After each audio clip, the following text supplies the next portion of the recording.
ஓம் சாந்தி. இன்று அறிவோமா ஆன்மீகம் பகுதியில் நமது உறவுகளை வலுப்படுத்திக் கொள்வதற்கான சில அடிப்படையான வழிமுறைகள் என்கிற தலைப்பின் முதல் பாகத்தை பார்க்கலாம். நாம் அனைவரும் நெருக்கமான உலகில் வாழ்கிறோம். இங்கே உறவுகள் நம் அனைவரையும் நெருக்கமாக இணைக்கும் ஒரு முக்கியமான வாழ்க்கை ஊடகமாக இருக்கிறது. இன்று துரதிர்ஷ்டவசமாக, ஆனால் உண்மையாகவே உறவுகள் முன்பு இருந்ததைப் போல ஆழமாகவும் அர்த்தமுள்ளதாகவும் இருக்கவில்லை. சீக்கிரமாக விவாகரத்துகள் செய்வது, நட்பில், பணியிடத்தில் அல்லது குடும்பத்தில், மேலும் குடும்பத்திற்கு வெளியே உள்ள அன்புக்குரியவர்கள் என்று பல வகையான உறவுகளில் திடீர் முறிவுகள் பற்றி நாம் பொதுவாக கேள்விப்படுகின்றோம். நாம் எங்கே செல்கிறோம்?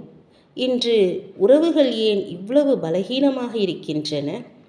உறவுகள் இருந்தாலும் அவை வெளிப்படுத்தும் மகிழ்ச்சி குறைவாக இருக்கிறது. மக்கள் முன்பு இருந்ததை விட ஒருவருக்கொருவர் குறைவாகவே திருப்தியுடன் இருக்கிறார்கள்.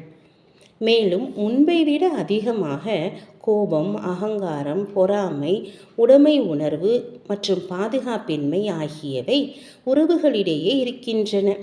தங்களுடைய உறவு பிரச்சனைகளை பிறரிடம் வெளிப்படுத்தாமல் அமைதியாக தனக்குள்ளேயே துன்பப்படுபவர்களும் இருக்கின்றார்கள். நிலையான அமைதி, அன்பு மற்றும் மகிழ்ச்சியின் சரியான அடித்தளத்தின் அடிப்படையில் நமது உறவுகளை வலுப்படுத்துவதற்கு சில அடிப்படை முறைகளை பார்ப்போம். அழகான உறுதிமொழிகள் மூலம் அமைதி, அன்பு மற்றும் மகிழ்ச்சியால் தன்னை நிறைத்து கொள்வதற்கு தினமும் சில நிமிடங்களை ஒதுக்குங்கள். அமைதி, அன்பு மற்றும் மகிழ்ச்சி நிறைந்த உங்களுடைய இயல்பை பற்றி தொடர்ந்து உங்களுக்குள் உறுதிப்படுத்திக் கொள்வது அந்த இயல்பை மேலும் வலுப்படுத்தும். உங்களுடைய சமஸ்காரங்கள் இந்த 3 குணங்களால் எவ்வளவு அதிகமாக நிறைந்திருக்கின்றதோ அவ்வளவு அதிகமாக உங்களுடைய எண்ணங்கள், வார்த்தைகள் மற்றும் செயல்கள் இந்த குணங்களால் நிறைந்திருக்கும். இதன் விளைவாக உங்கள் உறவுகளும் இந்த குணங்களின் பிரதிபலிப்பாக மாறும்.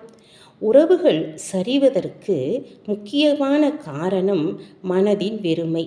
மேலும் இந்த குணங்களை பிறருடன் பகிர்ந்து கொள்ள இயலாமை. எதிர்பார்ப்புகள்தான் அனைத்து உறவுகளிலும் உள்ள பெரும்பாலான பிரச்சனைகளுக்கு விதையாகும். மேலும் அனைத்து எதிர்பார்ப்புகளும் அமைதி, அன்பு மற்றும் மகிழ்ச்சி ஆகிய குணங்கள் மக்களிடையே போதுமான அளவு இல்லாததால் தான் ஏற்படுகின்றன. ஓம் சாந்தி.